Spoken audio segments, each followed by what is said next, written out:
television.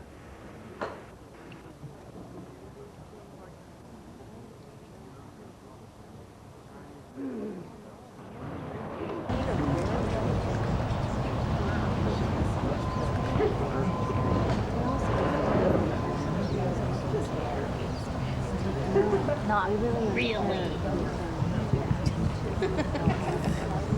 Yeah, they care if you're.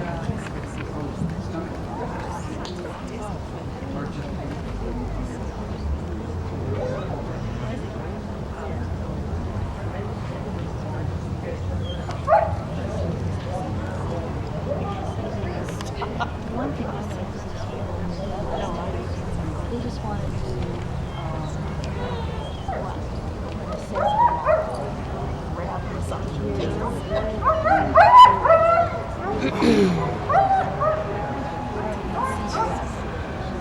they see you as, oh, this is that entry and this is what we do. That's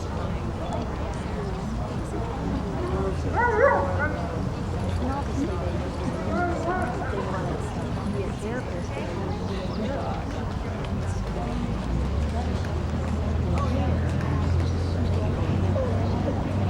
I asked them about the data.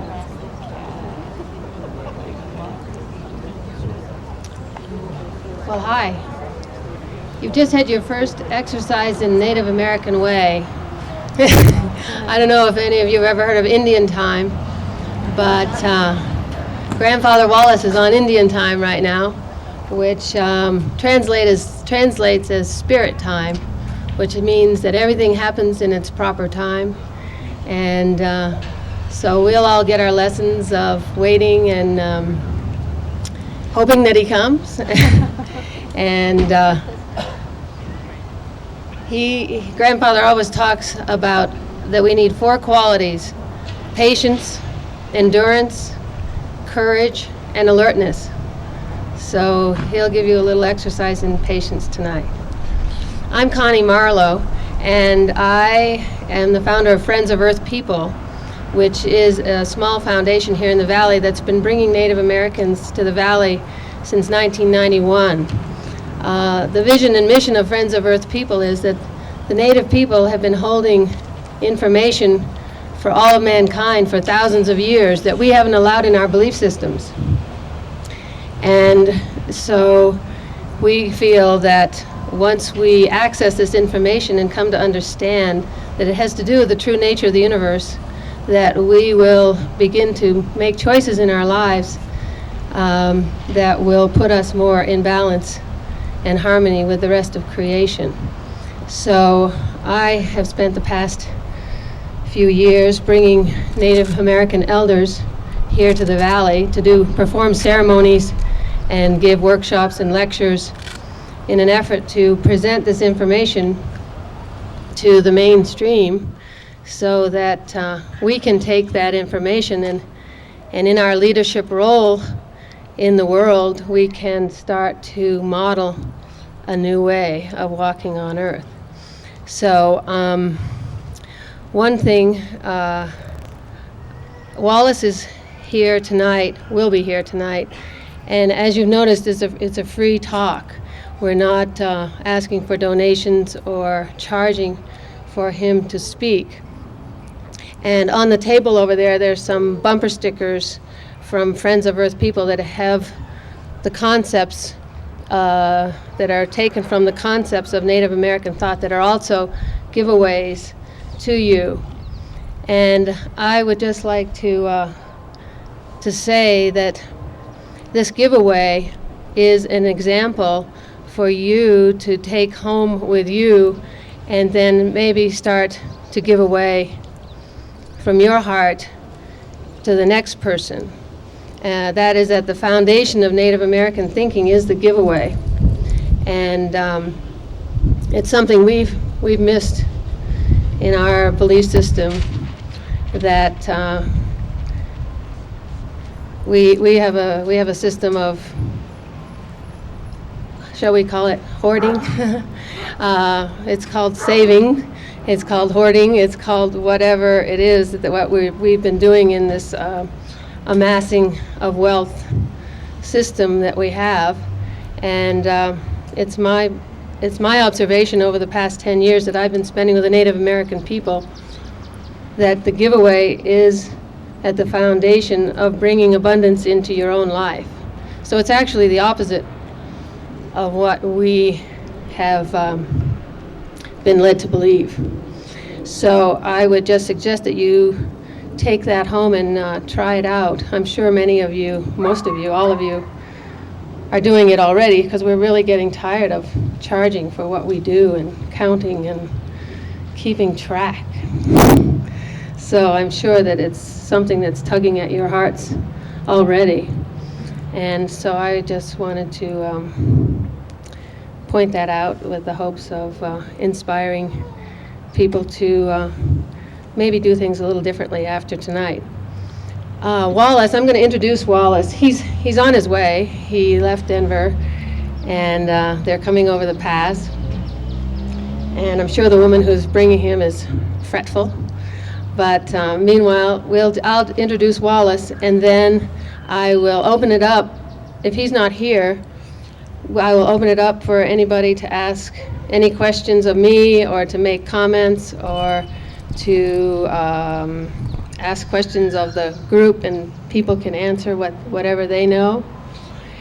Damien wants us to keep this thing rolling, so we'll keep it rolling. So I'll just introduce Grandfather, and then we'll move right into a talking circle until Grandfather gets here.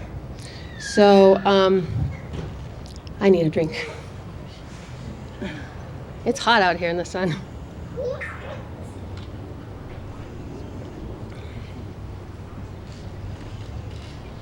One thing I might say before I introduce Grandfather is that I've been spending a lot of time with the Native people of the Americas over the past few years.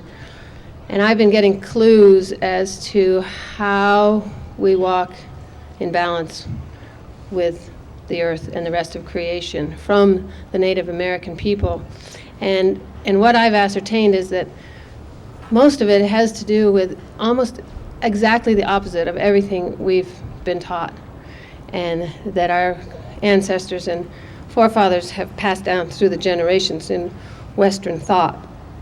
So I would suggest tonight, when you listen to Grandfather, that you open your hearts and open your minds to hearing concepts that you've never heard before, and that won't make sense when you first hear them, but ponder them and see how they resonate with your heart and your own knowing, and get your head out of the way, because it's your heart that knows the truth and how the universe truly works. You know it. You know everything.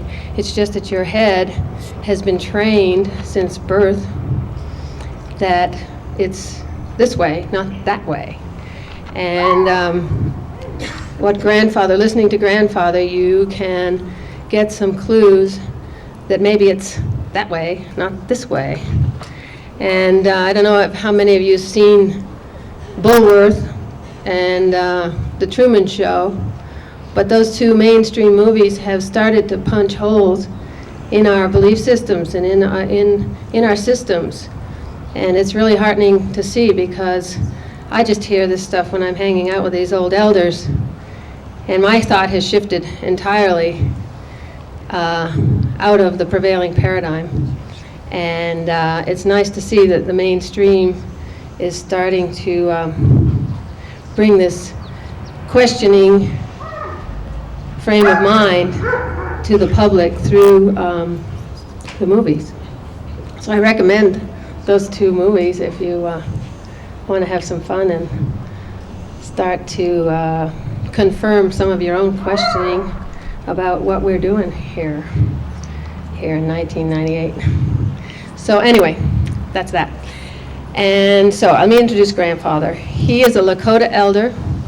He turned 78 on Saturday, and he's been in Aspen many, many times for his birthday. He's been coming here since 1990, and we've done marches in honor of Martin Luther King. We've done talking circles. Many years we've done talking circles and marches in honor of true, profound freedom that was, in fact, the vision of Martin Luther King. And I've taken that as an opportunity to bring forth these concepts of that will ultimately set us free once we come to understand them. So Wallace has been coming here for a long time, and he was raised on the Pine Ridge Reservation, and he was identified as a visionary at the age of 5. And his grandparents, when the government went through the Indian reservations and took the children out of their homes and put them in boarding schools to assimilate them into the culture and to prevent them from ever speaking their language and ever performing their ceremonies and living their ways, he was hidden by his grandparents. And they ultimately went to jail for it, I believe. But he was hidden away and stayed on the reservation. And he speaks of playing out in the grasses with bones, and little Indian kids played with bones. They didn't have dolls and stuff. They played with bones and rocks and stuff. And he says he was out in the grasses playing, and all of a sudden he heard the grasses start to talk. And since then, those elements have been his teachers. And this man is a walking phenomenon from our perspective, because the reality that he knows is something we call impossible. And so there'll come a day when it's not a phenomenon, what these people know, and what we all know, and what we all are moving into as we move into our true potential as human beings. Dr. Dolittle talks about it. I don't know if any of you have seen Dr. Dolittle, but Dr. Dolittle is a serious, profound movie about our abilities to communicate with the rest of creation. And so it's in our face, and all we have to do is remember how to do it. But meanwhile, so grandfather has been a student of his grandfathers, his human grandfathers, of which Nicholas Black Elk was one, and of Black Elk Speaks. And he's also been a student of the earth and the trees and the grasses and the animals and everything else, the rocks. They have two-way conversations with rocks, these people. And so just hanging around with these people kind of shifts your perspective a little. Because if they can talk to rocks, why can't we? Maybe we can. So grandfather has been a major player in the history of the Native American throughout the years. He has been a significant player in major legislation in Washington and Native American rights. He's been a major medicine man for the Wounded Knee deal. He is a legend, a living legend, and a treasure of America and the world. He travels throughout the world, sharing the Lakota ways and performing sweat lodge ceremonies and lecturing and sharing everything he knows. He just sits and talks and talks and talks like it's just, I've got to let you guys know about this, and the more I say it, maybe you'll get it one of these days. So he'll be doing a sweat lodge Saturday night, and anyone's welcome to come to that, and he will be, I'm sure he'll be sitting and talking, and so you're welcome to come up and be a part of the sweat lodge. And if you want more information on that, you can ask me, I guess. It's up at Star Mesa, up off of McLean Flats. What time? 6 o'clock. But I'd appreciate it if you'd give me a call at 927-3652 and let me know if you're thinking of coming. There are certain parameters that you need to adhere to, so it would be good not to just show up. Anyway, grandfather, let's see, where was I? You see, when I first met him in 1990, I got the hit that this man is everything we've been, everything we are, and everything we will be. Because he has memories of the time when all aspects of creation were one, who spoke the same language. And he speaks now of us speaking the same mind. We may speak different languages, but we can ultimately communicate with all aspects of creation and each other through basically telepathic communication, which doesn't use languages. It uses symbols or pictures or whatever, however anybody gets it. But so he has memories of those times, and he also, so he's everything we were. He remembers who we were, and he carries that in his being. And he's everything we are now. He's lived 78 years of very troubled times for the Native American, and he has been in on the ground floor of that and watched his people suffer through alcoholism and violence and betrayal by the people who made treaties with them, and all manner of other trials and tribulations and great pain in his family life, in his friends' life. It's not, being a Native American is not an easy row to hoe in this time, as you're all aware. Even as an elder, a privileged, he's a privileged elder, an honored elder. Grandfather's by no means a wealthy man. He travels the world and lives on donations and on the abundance of the universe.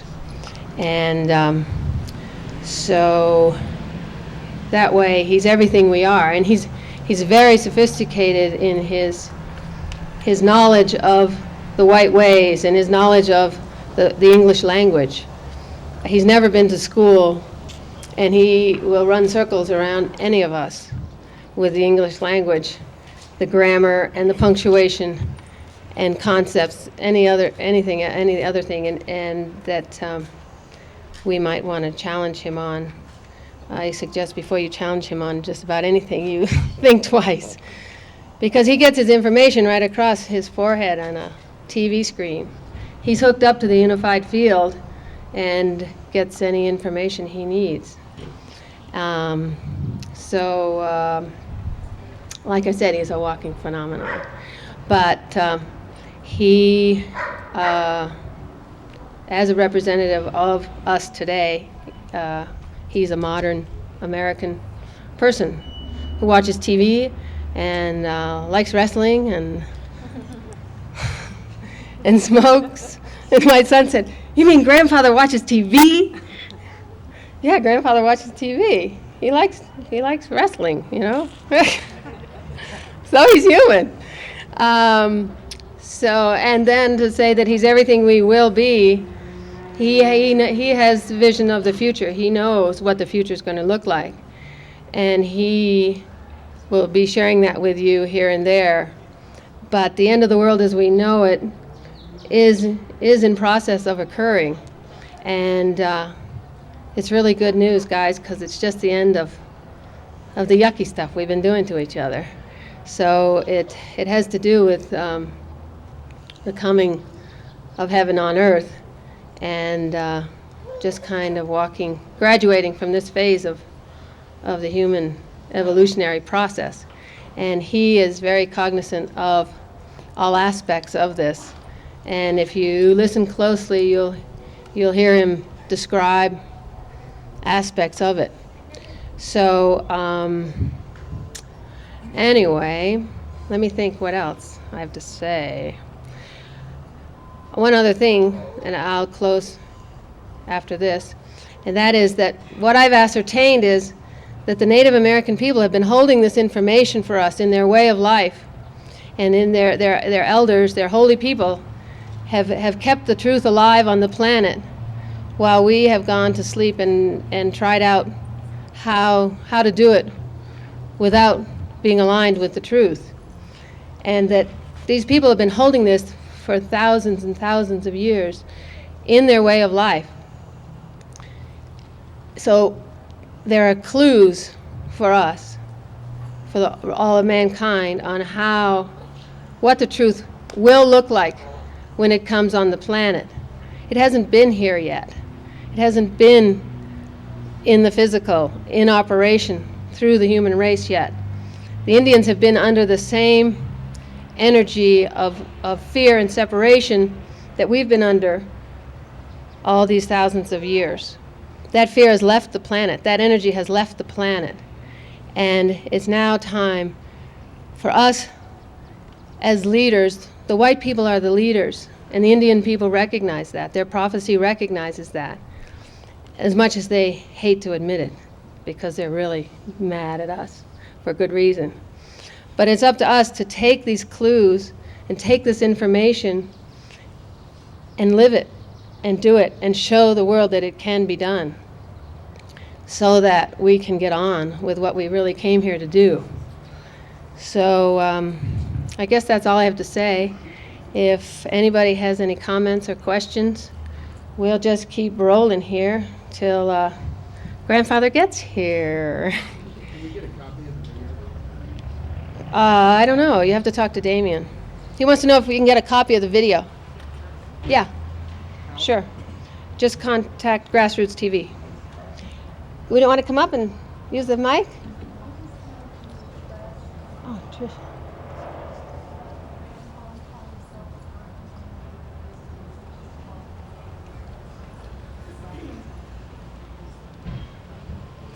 Yeah, Tricia wanted me to bring up that Grandfather considers all people his people, including the winged ones and the creepy crawlers and the swimming ones and the standing ones, and all four colors of man, including the white man. And so Tricia wanted me to point out, I mean, I hope I don't steal all his thunder, because I've been listening to this guy for a long time, but I'm sure, if you hear it once, then maybe when you hear it from him, you'll get it more, better, easier, because it takes hearing it a while because of how he expresses himself. So it's his opinion that Spirit didn't send this information, that this isn't Indian information. This is information that the native people were to hold for all of mankind. So he spends his life sharing this information, and he's often attacked and criticized by his own people quite dramatically, as is Grandmother Bertha Grove, who is a Ute elder, a visionary Ute elder down in the southern Ute tribe in Ignacio. She is also a visionary and a bringer of the coming together of all people and the sharing of the Native American way. So, how'd I do? Okay. Anybody else? There he is. There's the guy. He's getting his microphone on. And the woman he's with is Sally Ranney, who is one of the top environmentalists in the world, who is going to be interviewing Wallace for Grassroots for an hour special that we're going to be doing with Grassroots at another time. But that won't be open to the public, but it will be running at another time. But she is an astounding individual in her own right and has been responsible for saving millions of acres of wildlands throughout the world. So we're honored to have Sally Ranney here as well. So here they come. Anybody else got just a comment or a question? Yeah. Thanks. Well, we want to keep this thing. Thank you. We want to keep this thing rolling, so someone must have something to say. Now, I know you're dying to say something. Yes. The sweat lodge experience. Well, that'll take a little doing. And here's Grandfather. So we'll talk about that later at the end. Ask again at the end. Yay! Yahoo, Grandpa! Hey. So welcome. They know all about you, Grandpa. They got it. They got all prepped, ready for you. Okay. And Sally, you've been introduced as well. So this is Sally Ranney, the chauffeur. Okay, Mitaki Yasi. I want to request everybody to stand. I'm going to dedicate a song for you.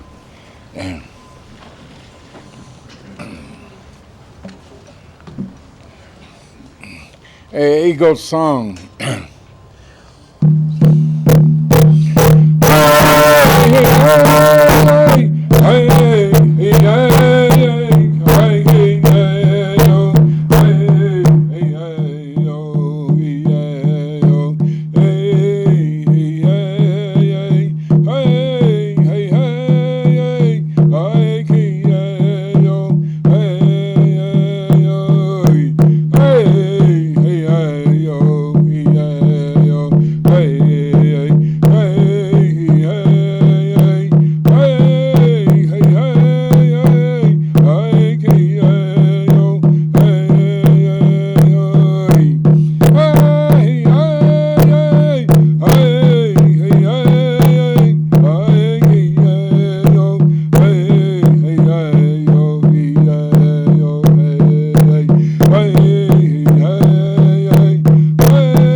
Kunti kalman county. Hochelam petukalel hache wopilam kunita. Mitaku e changalis go hinisi bunkoina keta hache. Nitros akanitro kan nitrati. Lena chantele isha patrana won silenzegen ka hache. Niet ga hache. Prayuan katubna anishin wakanila. Ohunila chinitia manik tavuki kaga. Iho hache tukdala. Mitaku yasi. Now be seated and make yourself comfortable.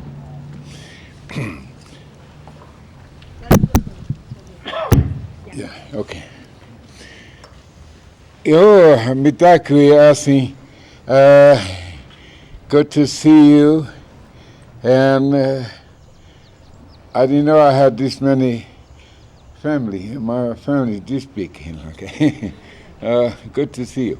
Oh, good to see you in good health and good spirit. You're beautiful people, and stay that way. We're going to talk about Chanumpa, and you have to learn how to say Chanumpa. Chanumpa, yeah. Chanumpa. Okay, what it means living tree. So we now have people study the Chanumpa. The Chanumpa is a living tree. So here's a UFO sitting up there we call Ampawi. Ampawi means male and female all is together. So what they said was, Ampawi, it's a perpetual everlasting living fire, had no beginning and no end. So what they said was, let there be a life. So our first journalist or our first reporter called Genesis misinterpreted and said, let there be a light. So how far this heat go, nobody knows. It goes into infinity. And there's a force behind it, see? And that also goes into infinity. So nobody knows how much force behind that goes. And this force made wind. And wind also goes into infinity. And this wind make sound. And this sound also goes into infinity. So there is a sound in the sound we call thinking or thought, see? So that is the beginning of life. So I try to learn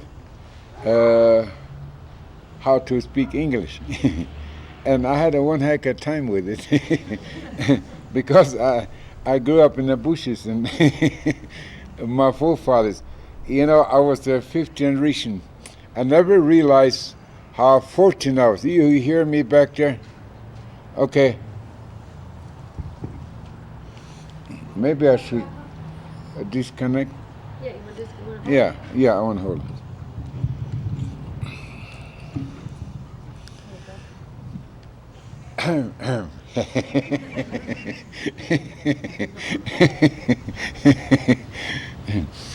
Oh, so my people, I never realized how fortunate I was. 5 generations ago, 7 generations, 7 and 7, and I was the 5th generation. So we got one more to go, see, and not too far, no. So we're coming to where we're all going to be united, or some going to lose out. And that I have a great fear. I'm afraid, I'm scared silly to lose some of my people. I cannot afford to lose not even one spirit. So that is my goal. When I was 5 years old, my forefathers, I was their 5th. So 5 grandpas ago, they prayed for me. And I inherit the same genetics. So when they sit down like you, and when they talk from the universe of mind, they talk through the telepathic wave of intelligence. So they talk by thinking, see, and thoughts. So when they think loud, they chirp or warble or whistle, see. So these were little codes. So this language you probably heard first time, maybe some of you. I learned from this called animals, speaking from the universe of mind. 8 of these little codes combined together, then I have the language. So I speak from the universe of minds. So with this funny language, I'm able to talk with the eagles or all animals, see. So if you want to talk to the eagles, you speak this language and you are able. You could do it within 1 year. You got to pay attention. And if I could learn 75 of your words, sure, you could speak my language within a year. You don't have to go to John Harvard to understand what I'm saying. And you don't have to be a rocket scientist to understand what I'm saying. So it's very simple language. And I'm able to speak from the universe of mind. So that's how come the Spirit helps me to understand the language you speak today. It's called modern, or what do you call it? Official language. It's called official. English is official language. So when a spirit come, I say, Grandpa, I want to speak a correct English. I asked, and he said, there is no correct English. That's what he said. And so, and he said, in fact, the English language is the most dangerous language in the world. Why? Because it lost its roots. It's rooted into Latin, Greek, and many other languages. So it become bastardized language. So these languages, the words are coined words, make up words. So, so there are a lot of English words are missing. So I went to big schools now. Just the way I dress, the way you see me. Funny hat, funny clothes, and funny shoes. dressed like scarecrow, and I try to scare something. But instead of scaring something, I attract everything. See? So, and I went to Stanford University, just the way I am. I came out of bushes and and come into this big gold dome, and I noticed something there. I noticed when you go inside this gold dome, there's a little bird cage hanging inside. It's called University, see? And I noticed something there. There are 4 segments or four sections or 4 groups of languages. One is called scientific language. One is called psychological language. And it's also known as medical or chemistry. It's kind of all molded together. And the third language is a legal language. People who write laws, erase laws, and them kind. So talking about laws, nobody knows what law is. I went to Geneva, United Nations World Court. Nobody knows what law is. And that's funny. So at the World Court, my question is, who formulated this international law? This law is supposed to cover the whole world, see? So I want to know who formulated and what is the definition. And if there is one, I want to know who controls it. So the International Lawyers League Incorporated, the chairman, I sat with him, he said, that's a good question. So the next question is, what is legal and what is not legal? So they end up that way. So I went to Michigan, a law firm, law school, and I was to talk to teenagers that reached 18 birthday. There was a limit there. So I was to talk about little people, and that's my favorite subject today, because I think we should teach our little people in a right way. So when a school began, I think the kids have 2 fathers and 2 mothers. Biological, they both go to work. They have to work because they have to make the ends meet, to have a roof overhead, lights and heat and air and all those little gadgets like that. So the second father and second mother are called teachers, see? So we have second mother and second father to teach our kids, our children. Well, a long time ago, there's an old man. Nobody knows how old he was, and he's never was baptized, or never enrolled, registered, nothing. But everybody know he was old. That's all. So hey, let's ask this old man in his prime days in the life we're in today, compare what he noticed difference, or what is the difference. And we asked him, and he laughed first. And and if your ancestors resurrect from dead, if they come back to life when they see you, they'll either laugh or they'll cry. So 5 generations ago, from there, we still have ears. From there, we took a nosedive, so we only lived 4 generations. So from there, we took a nosedive, so from that point, people only see.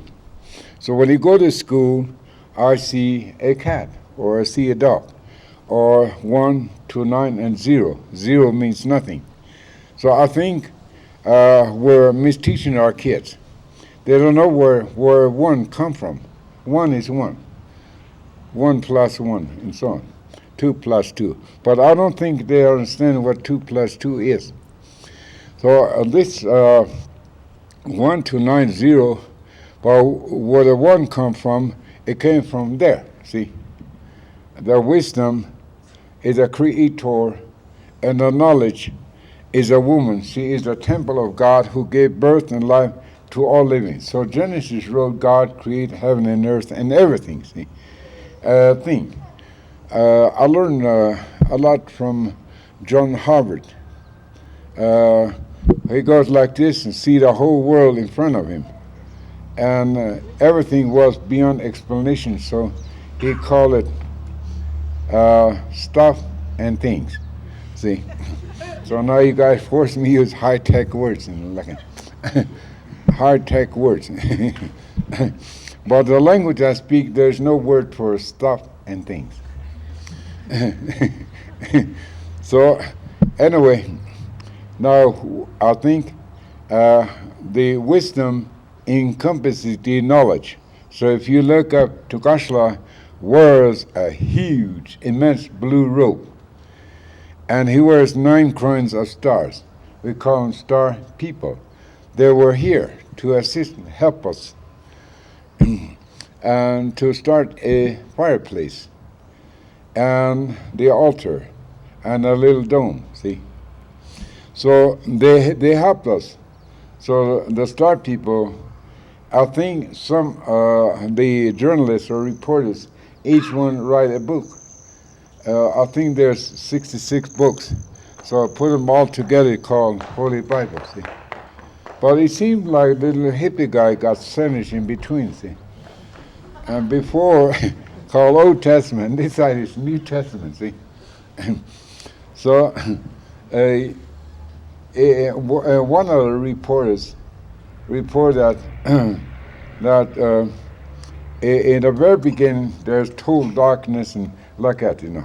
So there is no darkness. So today, back in my time, those black robes come and they say anything is black is a mortal sin or devil or Satan or evil like that.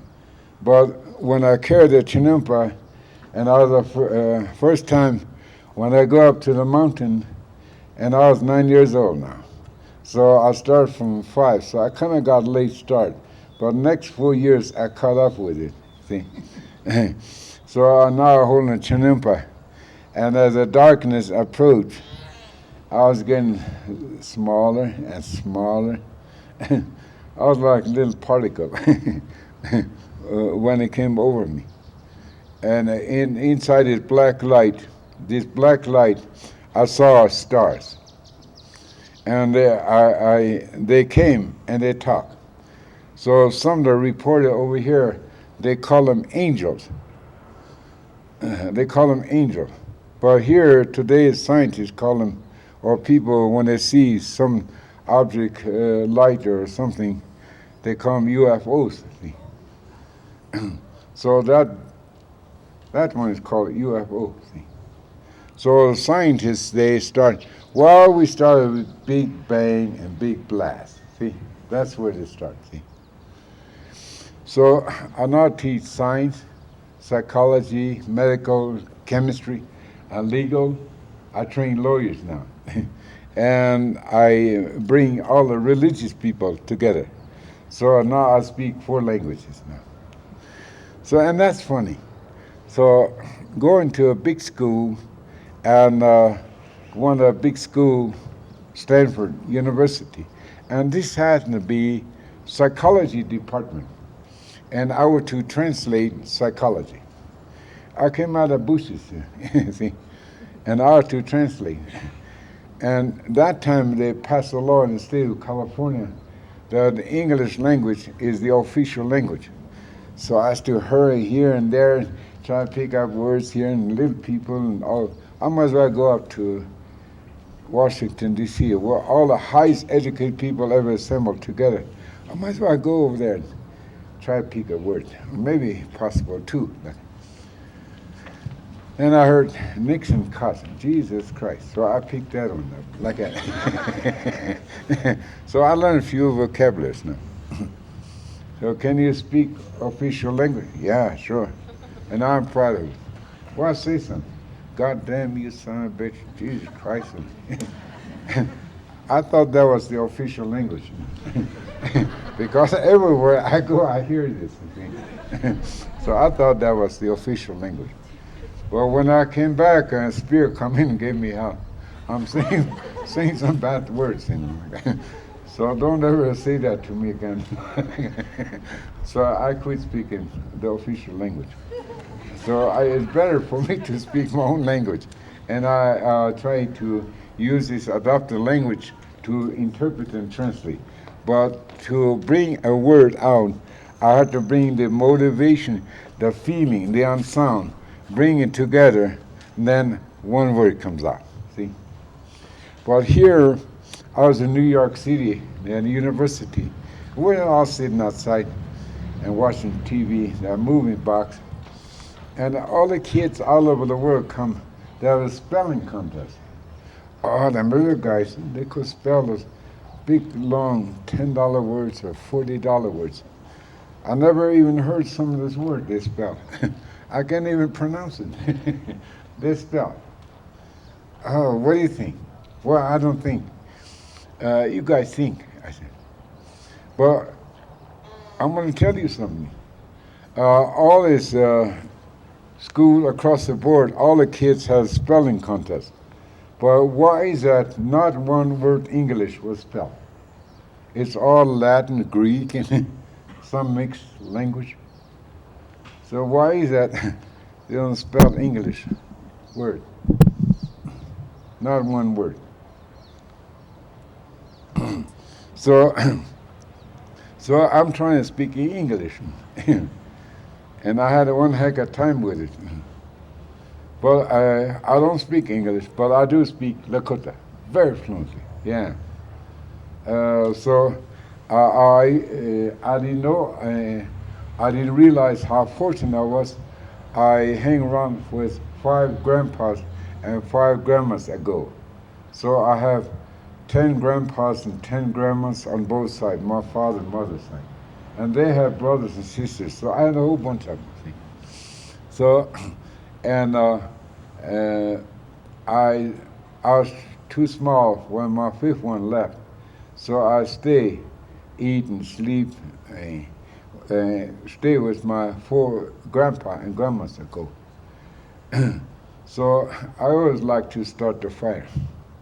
So they let me. So I have my little mini fire, and then when it gets too damn hot, well, I move out, and the grandma takes over. Left hand. And Grandpa will stand, greet the morning star when it comes out like it. So I stood there. When the morning star comes up, he raised his hand, both hands touching the face of God. So I'm a little monkey. See, monkey see, monkey do. So I'll be standing there. He had his arm down, but I'm still standing there. My arm get tired and looking. So I was a good monkey. But anyway, I know I've been hanging around with my grandpa and grandma. And sometimes they sit down like this and they talk through thinking or thought. So all these animals, we call them, by the way, animals is not an English word, it's a Latin word. Male and female, animal and animals. So English put together all. See? So these animals, they talk from the universe of mind. They speak the same mind. So my people have that little, what do you call it, magnetic field, and they're like a little radio. So through the telepathy, they pick up and they could talk. So they could hear them talk. Well, we lost ours. So now we have to scream at each other, hey, goddamn, get over here. Jesus Christ, like that. Because we can't think. So we have to scream at each other. So we lost our communication. So I was very fortunate to have my grandpa and grandma with me. And we sit down and talk because I could hear them talk through the telepathic wave and tell them because they prayed for me and restored, they polished my genetics. And so I hear the same genetics. So the genetics came all the way 19 generations back. So So we are able to uh, to to hear them animals talk. But now we lose contact. The way we lose contact is we want to be godlike. And because God created everything out of nothing, so without him would be nothing, see? But man was given little bitty, teensy, witty of wisdom and knowledge. So we all part, knowledge is a woman. So we all came from a woman, see? We are part of woman, see? And the power means generation, and the gift is a talent and love, the way we're shaped, formed. So, so, so that way I understood, because they polish. And so I hear the same genetics. So that's how come I'm able to hear them at age 5. So it kind of got late start, but next 4 years I caught up with it. So now I go out in the bushes and I could hear the fire people talk, the rock people talk, or all the water people talk, and the green people talk. My gang hang around there. They eat something and they make nests, and they're full-legged, they munch on something. Some things they eat, I don't eat, or some things I eat, they don't eat, or some things they eat, we share. So we all share, eat something out of the green. This from this chinampa. So it's like a big umbrella, and the white spike come out, got the yellowish green, and the green flower bloom, the chinampa, and multicolors come out, they called flowers. And behind there's fruits and berries, some plants, flowers. So there's an essence. So like the way it was translated by the Spirit, there's a fruit hanging, pink. Let's call it pink. So if it's pink, your eyes digest. And the essence, the like a little heat wave comes out. That improves your hearing. And when you sneeze, with your sniffer, like if it's red, it's going to smell red. If it's blue, it's going to smell blue, and so on. And when you inhale it, if it's red, it's going to taste red, or if it's blue, it's going to taste blue. So all these colors, they breathe on each other, and they make this chinumpa grow big. So it produces in breath of life. It's called oxygen, or plain English, it's called air. So she breathes on us. So it comes to us and goes out. So we're not breathing, it breathes on us. But we think we're breathing. So we're like a living plant. So we drink water, we eat little rabbit foods, but also eat the rabbit too. So how this became, so this is the way the fruit and the essence prove my hearing, the sense of smell, taste, and feeling. So all this, they breathe, and my skin, this Indian hide, it's got a lot of pores. So it drinks, absorbs, so you're not hungry. And that fruit hanging there, it never overripe and fall and decompose because there was no pollution. So we don't need no supermarkets. You just hang around, take it easy, because the way one of the journalists report, the human being is wonderfully made. So I think the medical sign, when you guys graduate, you take an oath, see, and human being is wonderfully made. So you do your utmost to the best of your knowledge and ability to make somebody healthy and happy. That is your job, see. So I have sons who are doctors now, and some are lawyers now. So except me, I'm just a dumb Indian. So anyway, now my people learn and understand what I'm trying to say, because my English is so broken, it's kind of hard to understand. But speaking broken English, I went to Stanford University and I translate psychology. And after I got a lot of time, only a couple hours, so yeah, they want to hear the next word. So this teacher came out to me and hugged me. I heard you say a number of times you don't speak English. Well, I'm an English teacher here for 20 years. But after I heard you talk, I don't know what I'm teaching. So he's the one who invited me to Oxford University, where John Harvard was educated. See? So I went there. The English dictionary is only that thick.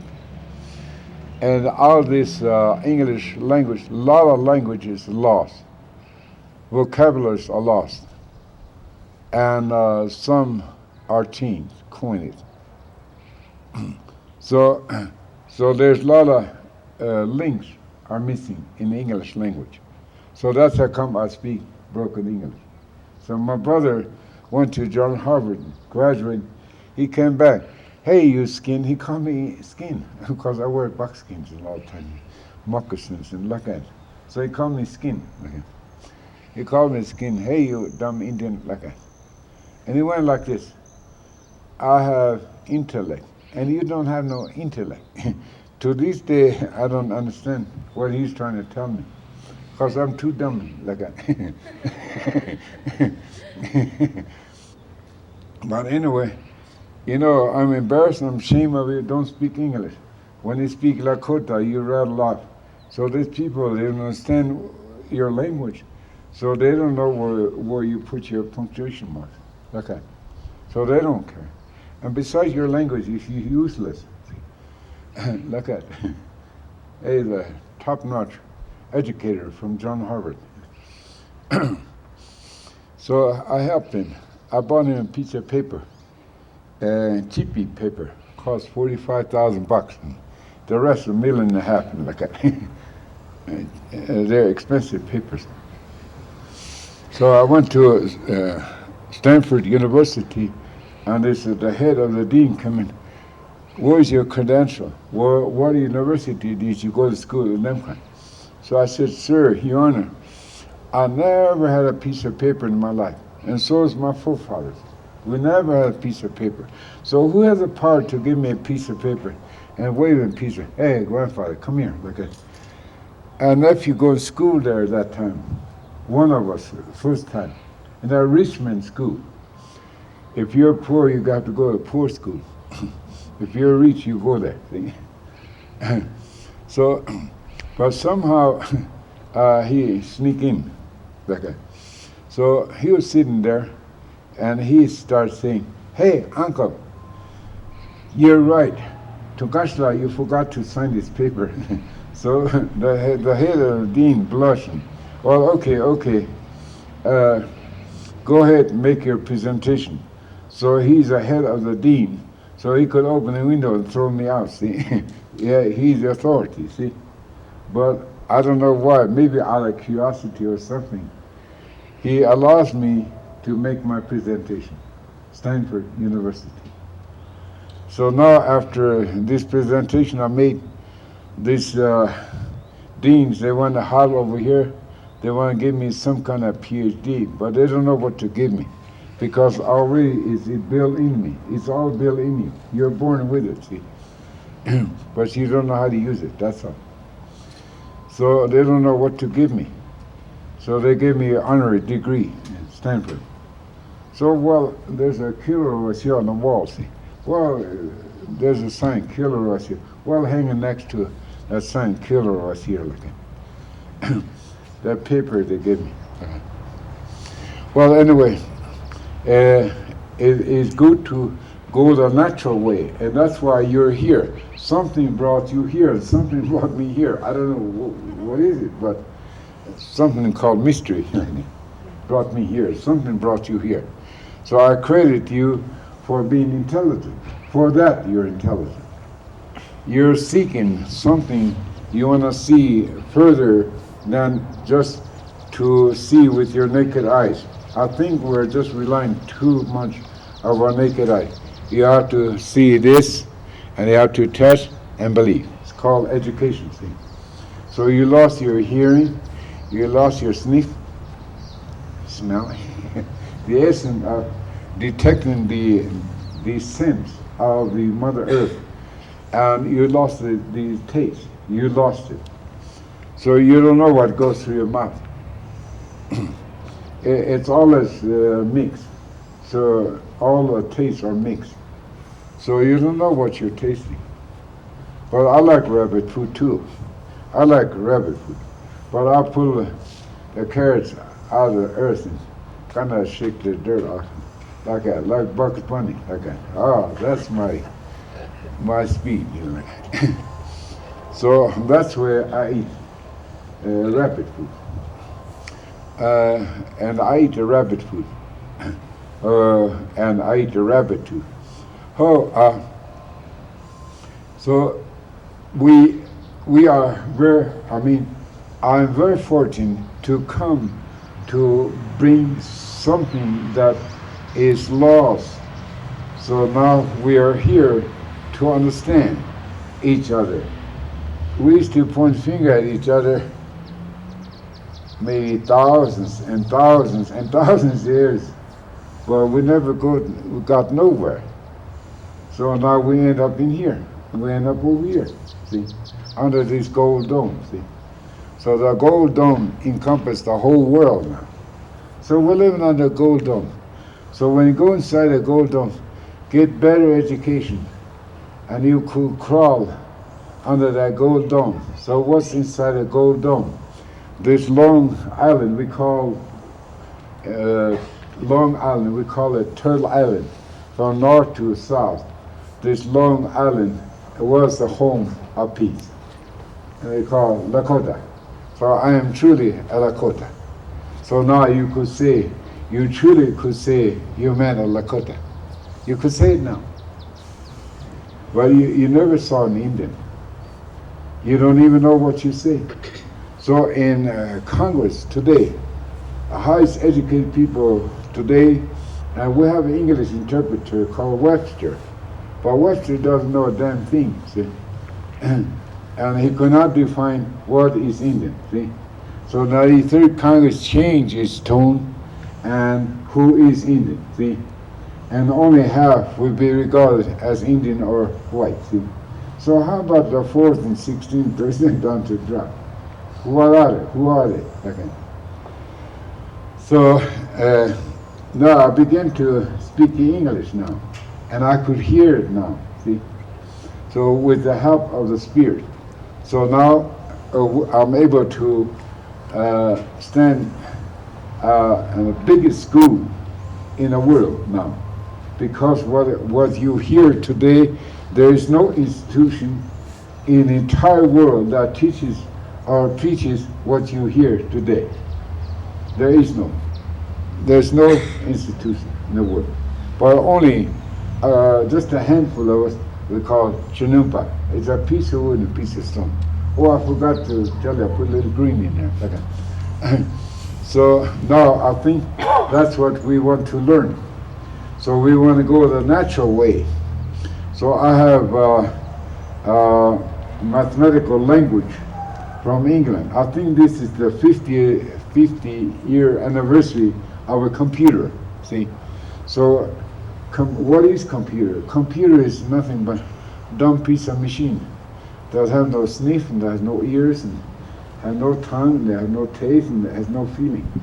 But how come all our brains are sucked in there, see? We have to file our brains in there. We have to have a little file cabinet and file our brain in there and close it and we have a lock. How come we lock our brains in there? Why?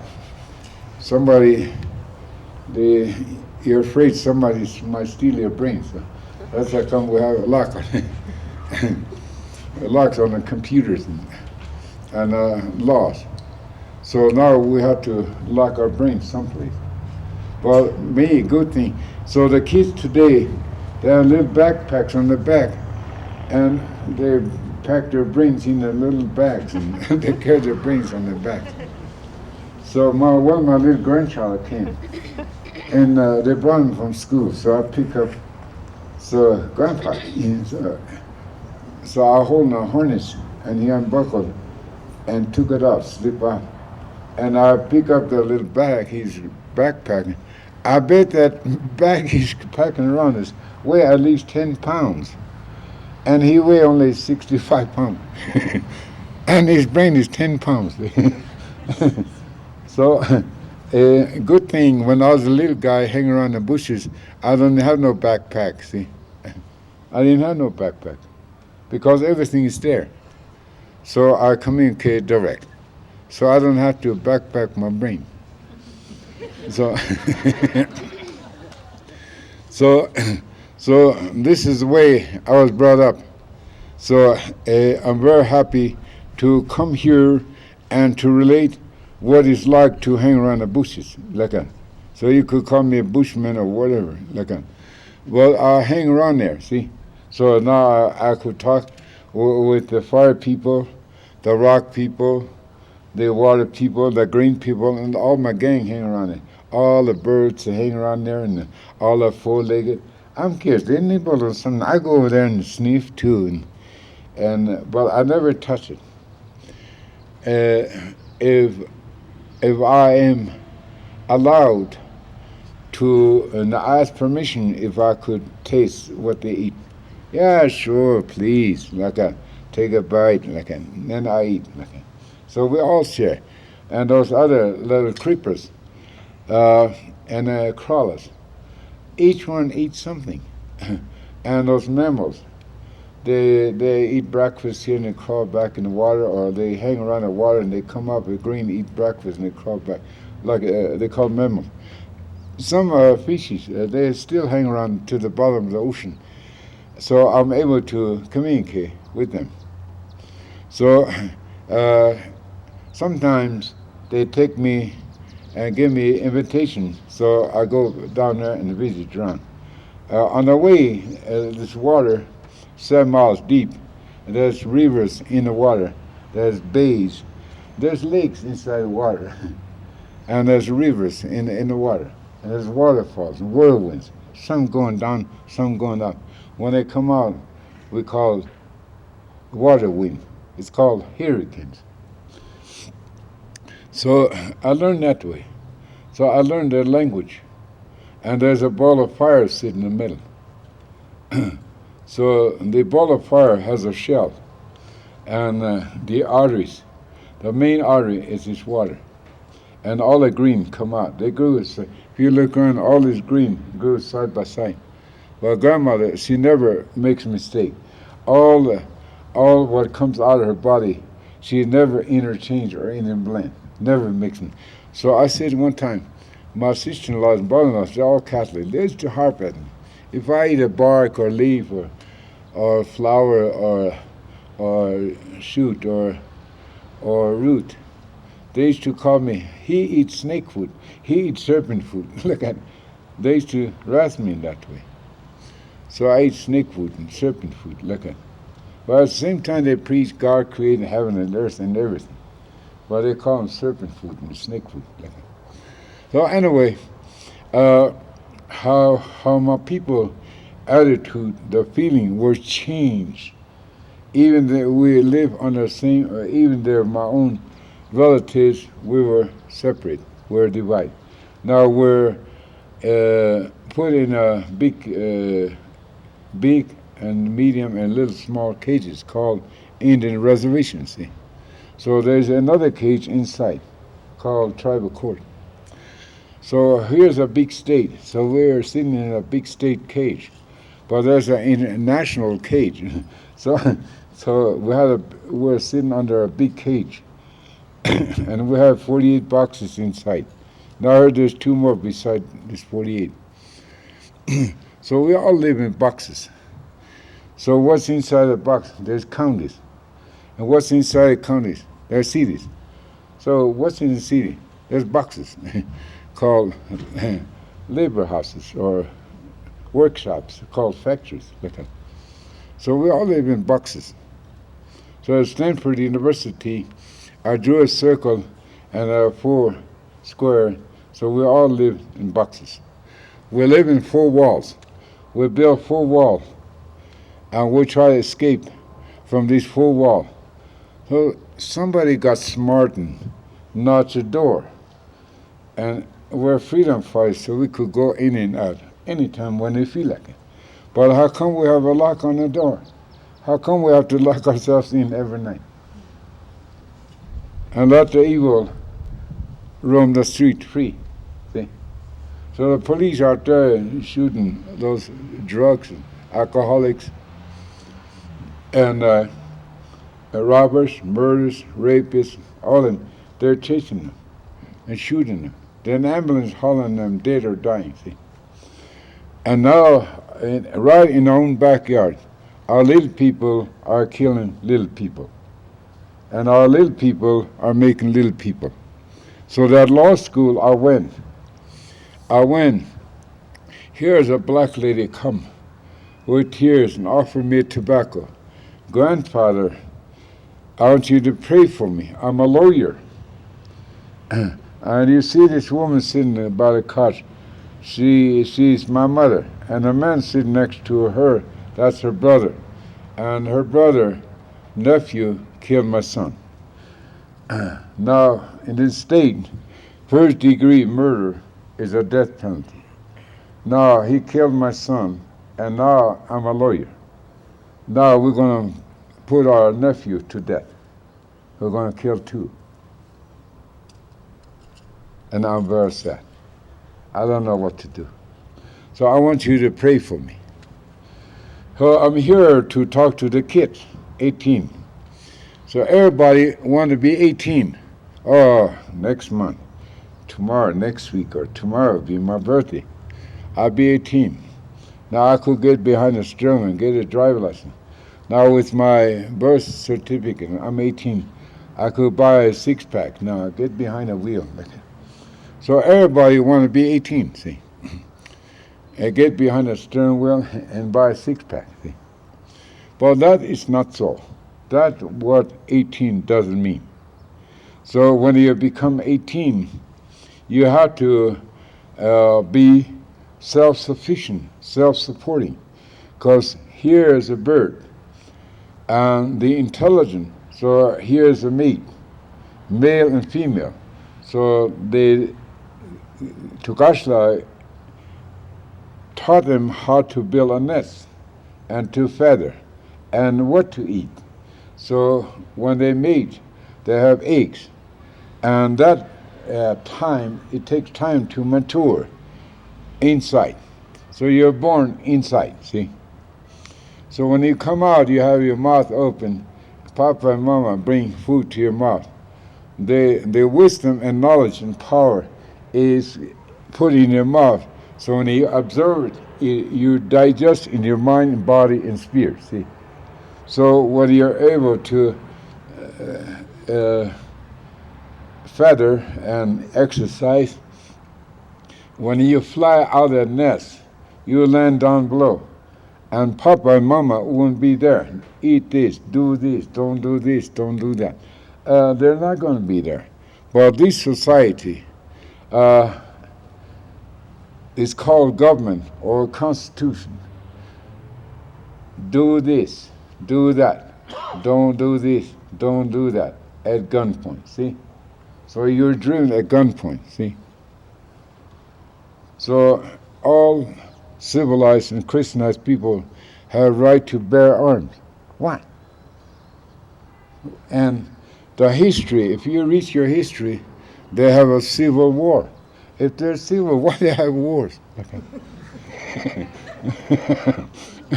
Called civil war. I'm trying to speak English. I had one heck of a time with it. So anyway, I'm trying like hell anyway. At least I'm trying. But behind, I know what I'm saying, what I'm trying to say. Because I knew and I understand the telepathic wave intelligence goes around the world. So I mentioned the kids go to school, starts from 1 to 9 and 0. So I believe there is a psychological age. But the zero means nothing, see? But the word is one come from wisdom, knowledge, power, and gift. 4 are one, not 3 in one God. 4 in one. That we misteach. So, so Grandma taught me. She drew. She was cutting a big animal skin, and long corners there, and a little short corners here, and she was building making a Indian Samsonite, brain tan, and you could jump on it and twist and like a. So she was making Indian Samsonite, and she's doing the geometric. She drew a line. Grandchild, come here. She drew a line. You see this line? Yes. This line has no end. She told me that. Now she drew 2 lines in box, the rectangle, then the square, then a diamond and triangle. These are 4. These now called mathematical language. So I learned the isometric from a teepee. So I learned from a lodge. So you find these designs on the frame. So you have a focal point, then you have the circle, then they have the radius or diameter times or divide by pi, and then times 2 you have the circumference, and divide whatever you want, 16 or whatever. Simple, see.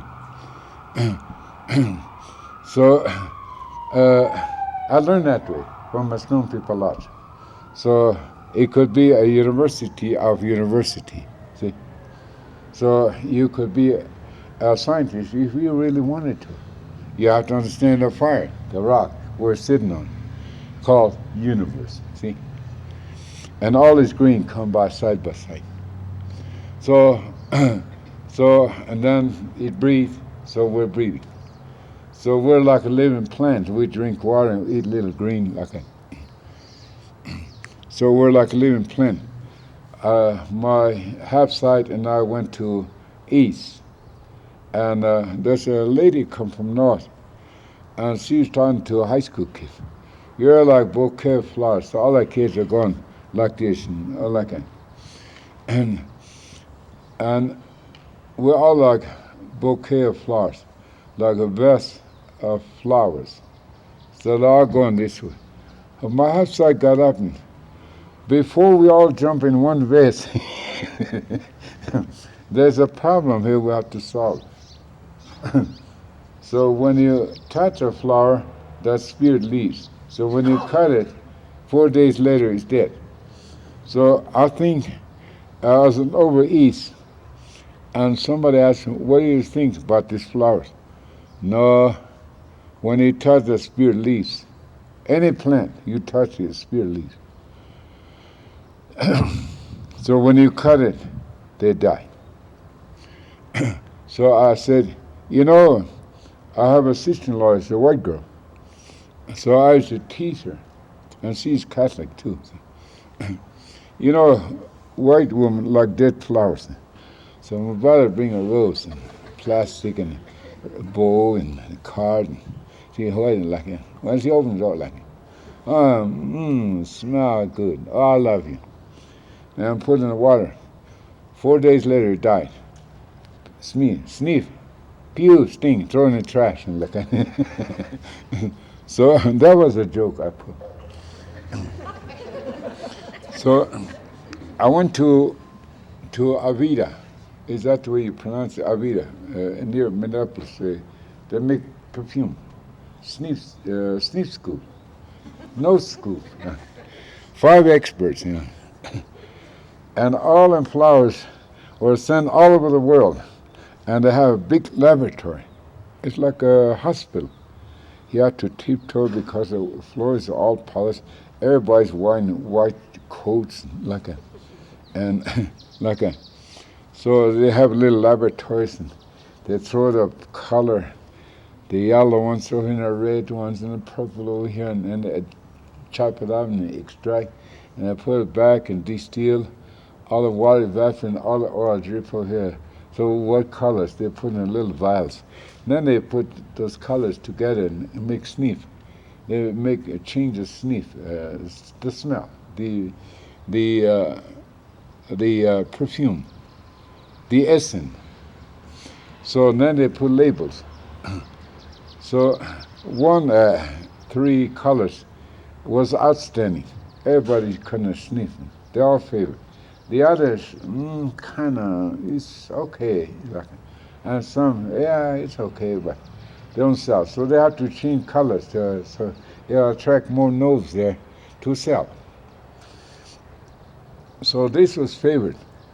So now I have 5 expert sniffers, and they're nose teachers, and 300 students. Okay. So now they gave me the most attracted smell. Attract more nose here. So they gave me an ounce. Then I put on this Indian hide here and on a piece of paper. So I was sniffing this Indian hide and sniffing the paper back on. So everybody's watching me. 5 experts and 300 students and scientists come from all over the world, from Paris and Egypt, all over, Japan, all over. Everybody's watching how I'm going to react. Sniff Indian hide and paper. I'm going. This smell like a dead Egyptian, I said. That expert ate her and fell over. Give some air, bring some air, and call the medics. Bring an ambulance. Stay back. She got up and staggered over, but she was laughing. Because that was really funny. What the secrets see behind us, before 19 generations ago, nobody dies, nobody ever grow old, that flower, that fruit hanging. So you're not hungry. And you don't grow old, you don't get sick, you don't feel no sad. You could live here forever. But we lost it, see? So, and I think that's what they're looking for, that smell. So the Egyptians were looking for that because they want to extend their loved one to live a little longer, see? So even their loved one died, kicked the bucket. They still love the remain. So they take this flour, the oil, and anoint the hide or the bone. Or if they want to keep the brain, they anoint the brain, or the lungs, the heart, or liver, kidney, whatever. Then they put it in the mummy, and then they seal it. And 2,000 years later, they open, the organism is still there. And the hide there is like tin, soft. So they're looking for how to get this flour so we could put on ourselves, we sniff it, so we could live a little longer. Or that sniff might kick the cancer or leukemia diabetics out, see? So that unknown power invade through our eyes, hearing, senses, smell, taste, and feeling. So we harbor that bacteria, germ, or disease, or devil, or Satan, or evil, whatever it's called, what we call toka. We call it toka. And toka means unknown power. So I have a son who is a doctor. He asked me, Dad, would you explain? When I was explaining, he said, yeah, I know. An hour later he come back, Dad, would you explain that again? The unknown power? I'm sort of confused, so would you explain that? So, yes, in your language, you take this element, or this chemical, and take this chemical and put those chemicals together, or elements together, and there's another type of element form, see? We don't know what two chemicals form another type of chemical that we don't understand, but this is what we discover. This is called unknown. See? So whatever we eat, our body chemical, two chemical collide as unknown power create in our body. And that is called evil or devil or Satan or bacteria, germ or disease, whatever it's called. And it devours our organism, our structure, our frame, okay, our blood. So that's what I teach now. So I wish I could speak English. I would really tell them off, like anything. But my English is limited, and it's so broken, see? Because the English language, there are a lot of links are missing, like psychology. It's not an English word, it's a Greek word. What it means, soul or spirit. So or, there's a link missing. It does not connect the soul and spirit. So 1 here, 2 here, 3 here, arguing back and forth, this way, that way. Comes in, comes out, this way or that way. So they're arguing back and forth, 1 here, 2 here, and 3 here. These people call themselves philosophers, see? So arguing this way and that way, and they coin a word, logo or logic or logical, connect to psychology. So that link that is missing is still inside. That OR is still there. It's hidden inside. So the word OR is like a little bridge in between. So there are a lot of links are missing. The missing words are coined. Now the words that are missing there are coined words to link words together. So OR, then NOR, either or neither, maybe, if, but, assume, probability. You know, the words are getting longer and longer. Like you could connect any number of negatives. You could create a $10 word or $40 word, see? But if you dissect, or if you bring to common denominator, it doesn't mean, it really does mean nothing. See? Those $40 words doesn't mean nothing. It doesn't explain nothing. But if you don't know how to pronounce it, if I can't pronounce it, if I don't know the definition, they call me dumb Indian, see? So they call me dummy. But the language I speak is different. So the spirit comes flow through me, and I could see and understand where the negatives are and where the positives are. So now we go a little deeper. Now we have talked about little bitty fire, little bitty, witty, teensy fire called spirit. So that's the language I speak. It's so pure you can't see it. But now this nuclear physics, now they magnify under microscope 1,000,000 times. They bring under their nose, see? So it's called atom. It has a shell. So when they open it, both light comes out, and the shell disintegrates in pitch black, see? So they end up blank, see? Same way with Genesis. So a sign in Genesis end up got sandwiched with a black. But one thing they don't know is the black light is created by Tukashla. So now today I train science and technology science. Now the label is infrared light. So it's not a mortal sin, it's an infrared light. It's a black light. See? Oh, when I went on top of the mountain standing there, and the black light come, and red light all the way around, cloud belt around me, shifting broad light, and the lightning cone downward, and the little pillars, and there were tornadoes. And when they covered me as a wall of darkness, and inside there's a light spinning counterclockwise, spinning fast but coming down slow. Then when we came to the black rope, that black light wrapped around me, and I couldn't see nothing. And inside this black light, there's a man appeared. He had a red ring around his eyes, and his eyes were purple. And he come to Gashla, I hear you. So he sent me here to show you power. And so I prayed.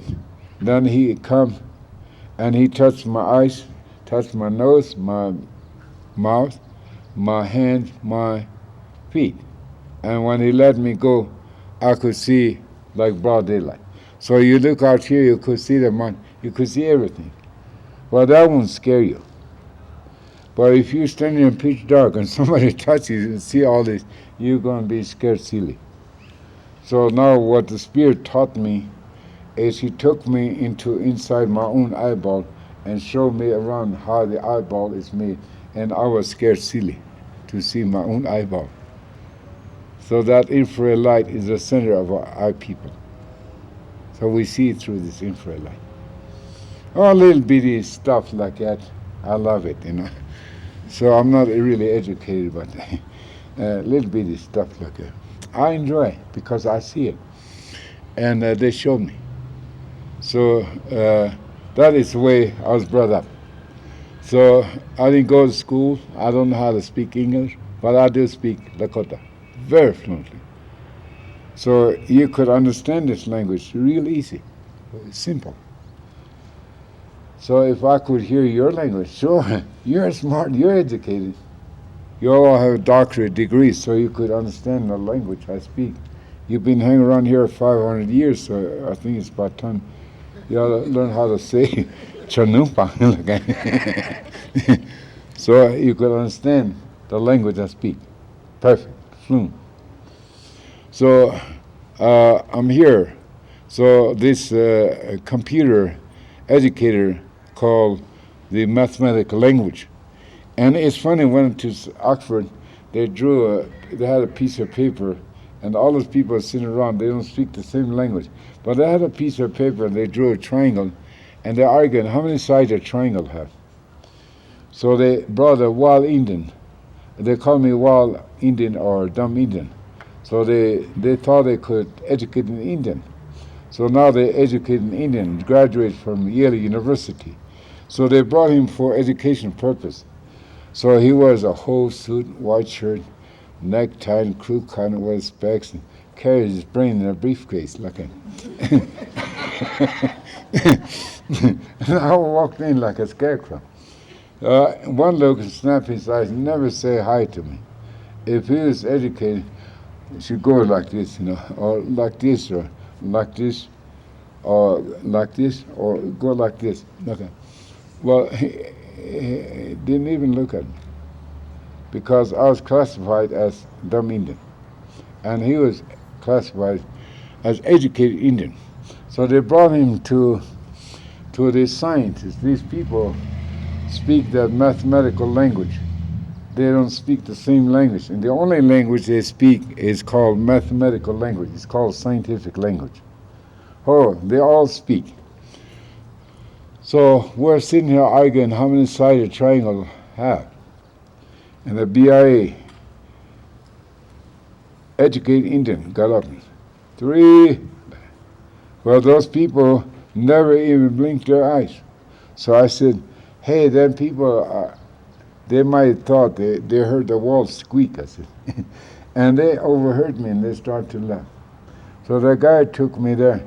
We got Earthmen here with us. How can we call this guy dumb Indian?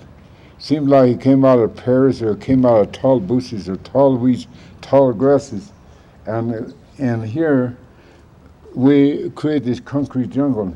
And he comes here and he tells us we're wrong. So I want him to say something. So I'm not going to argue the triangle now, but I will say this: numbers do talk.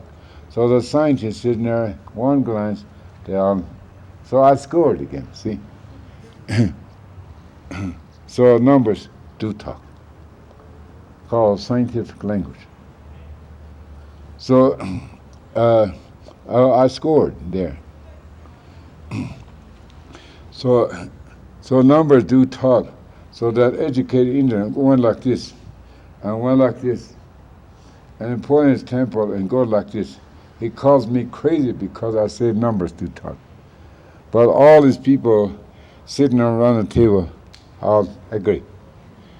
So he got up, oh shit, like went back to the hallway. And I want to say something about these numbers. Square root is nothing but a bunch of lies. So he starts screaming, aggressive, feet, scream, a toddler. how can you say 4 times 4, 8 times 8 like it? Huh? Like it. So you tell me two negatives equal to positive. That is not so. So now we're talking a little deeper. We're talking about the nucleus.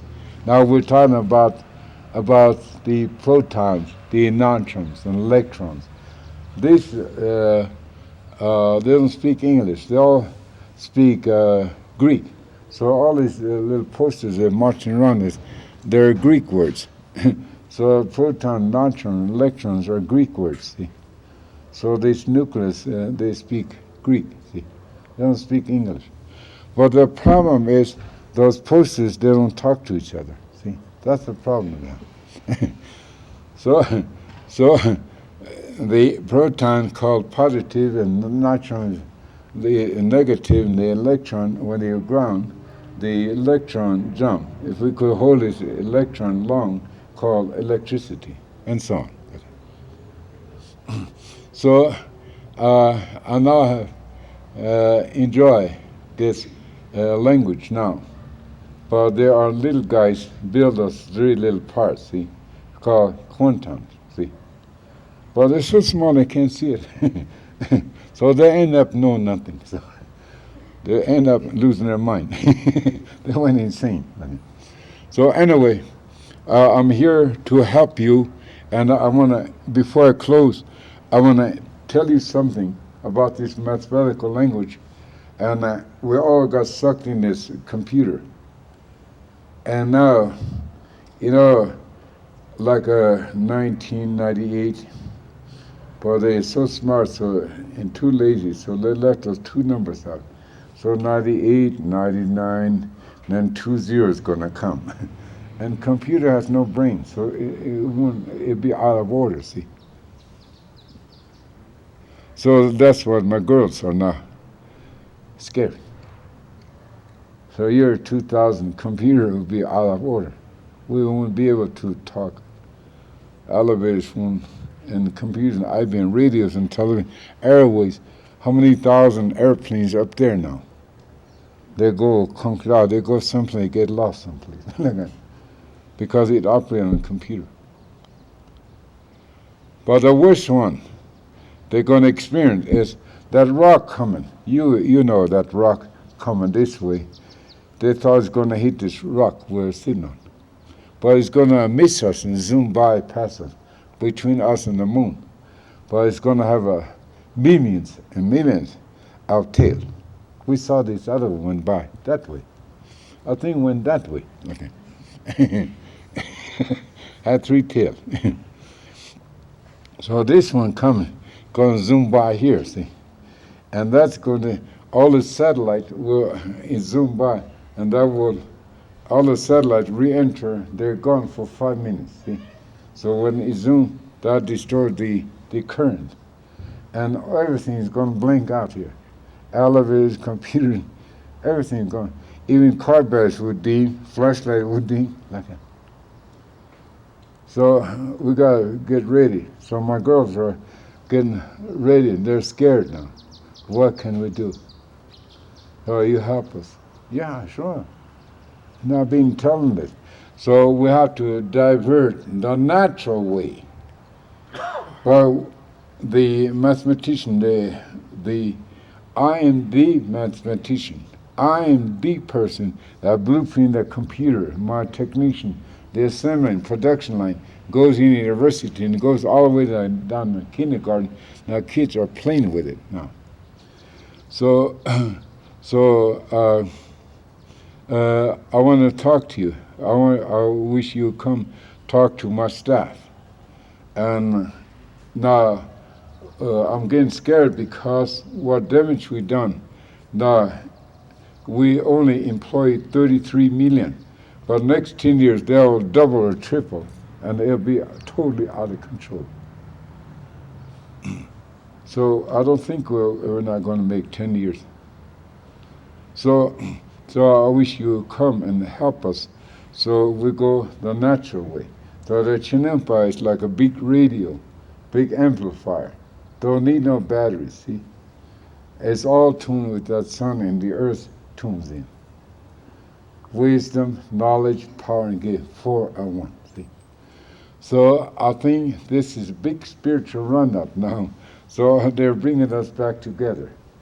So I think we're going to be together and we're going to speak the same mind.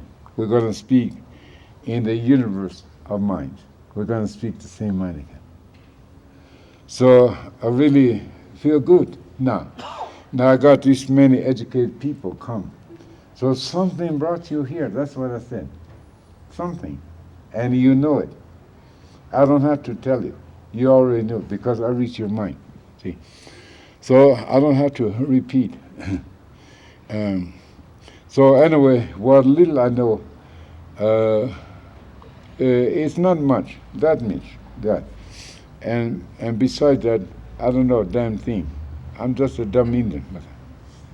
Well, you know, I know a little bit, something like that, called Chinumpa. So I'm very happy to meet you, and we're going to close.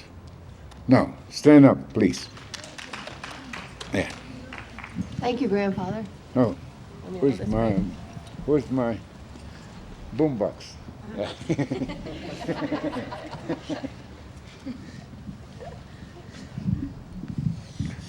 It's another eagle song, because eagles are the image of God. Look at me, very careful, for my hand is an eagle.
Love each other. Stay behind his chanumpa. I'll see you when I sleep. I'm a very good boy when I sleep. I'm a nicey boy when I sleep. Yeah. So I'll see you again tomorrow, next, whenever. Okay. So, thank you for coming, everyone.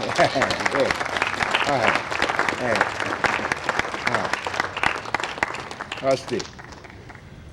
Grandfather, tell me, were you raised on the Pine Ridge or the Rosebud Reservation? I was raised here on the Turtle Island. Okay. I told them Pine Ridge, and I thought. Yeah. Yeah, that's a problem. What box you live? No, I know. I just.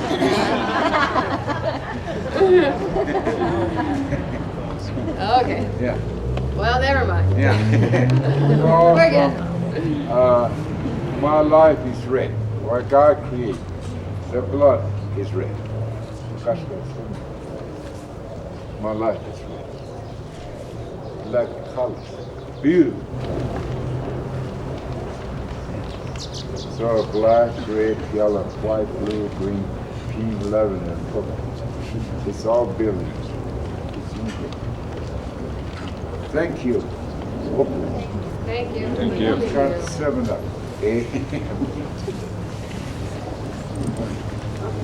Okay. Oh.